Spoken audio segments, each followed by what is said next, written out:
Hi, I'm Ryan, and I'm a missionary to Ireland. And when we got called to go out to Ireland, I felt like I was called specifically to reach out and be a chaplain of sorts to other musicians in the musician community. And so, in the process of getting there, and I'm new to town, I'm trying to figure out where the musicians are. And it's easy to find them at night, but I'm trying to find them in the day because that's when you interact with them. And so what I decided to do is I decided to prayer walk in the city center, and I'm looking for something. And I felt like the Spirit said, there's a shop. Find a shop where they all congregate. So I did that for weeks, and then I found the shop. And I walk in, and they're very nice to me. And I basically just prayer walk inside the shop for about an hour. And I think in my head, you know what I'm gonna do? I'm gonna come here every week, and I'm gonna shoot for being here for hours and just hang out and talk to people.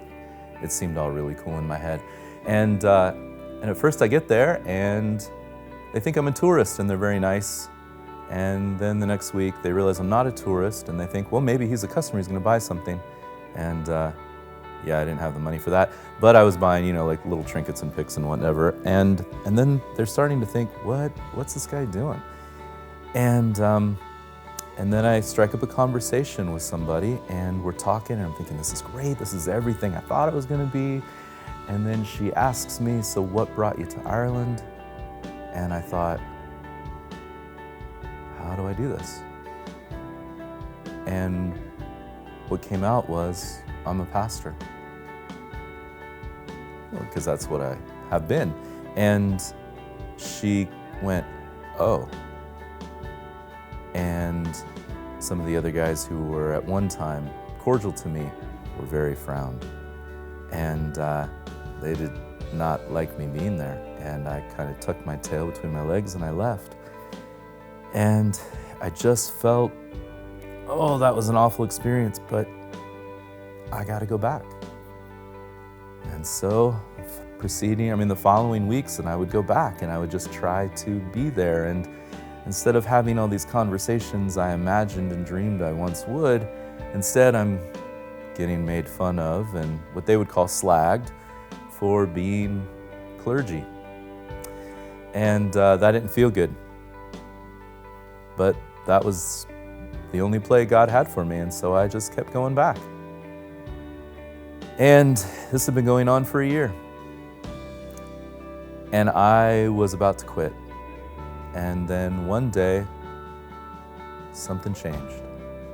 14 months later, all of a sudden, I'm on the inside. They're not slagging me anymore. I'm part of them and I'm in the community and it was great. And so as I'm showing up on the weekly basis, I'm starting to have these conversations. And one day I'm sitting on the couch and this guy walks in and the shopkeep said, hey, do you know Ryan? And we meet. And he says, what do you do? And I said, well, I'm a pastor. And his face just dropped, but not in a frown, not in a upset kind of a way, but he was just kind of shocked. And we get to talking for about 10 minutes. And that leads to us planning to hang out that evening. And so we met up at our church, and we're hanging out and just playing music in the dark. And he's playing a worship song. I didn't know he knew one. And he's crying.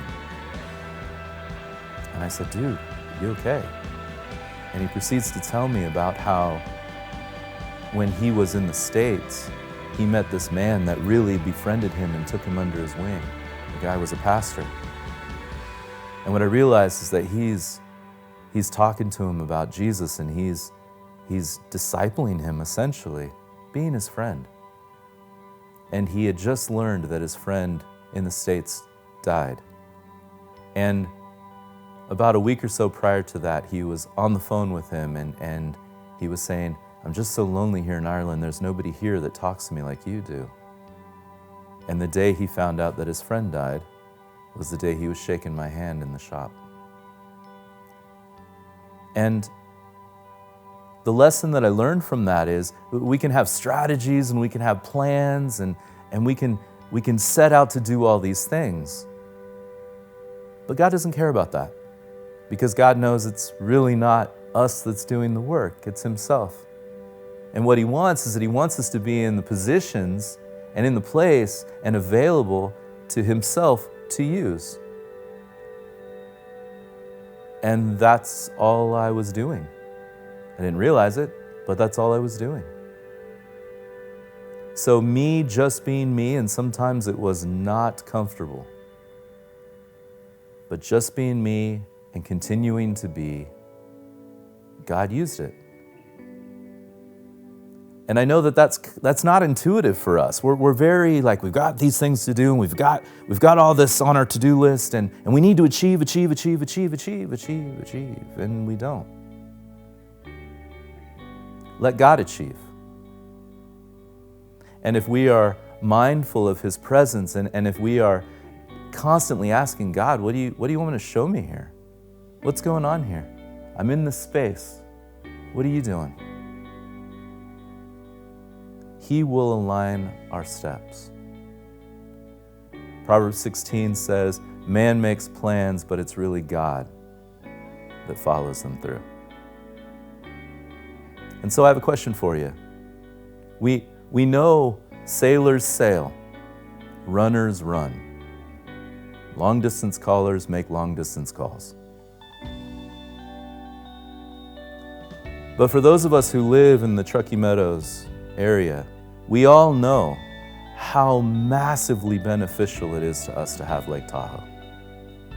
For tranquility, for recreation, for the ecology, for the water. But what does Lake Tahoe do? What does it actually do? It is just as God intended. And He uses it to benefit all of us in this way.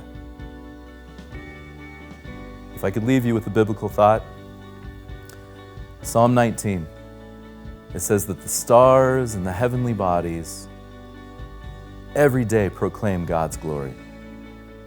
And they use no words to do it, but their message is shown throughout the world. They are, and He uses them. Maybe be a star.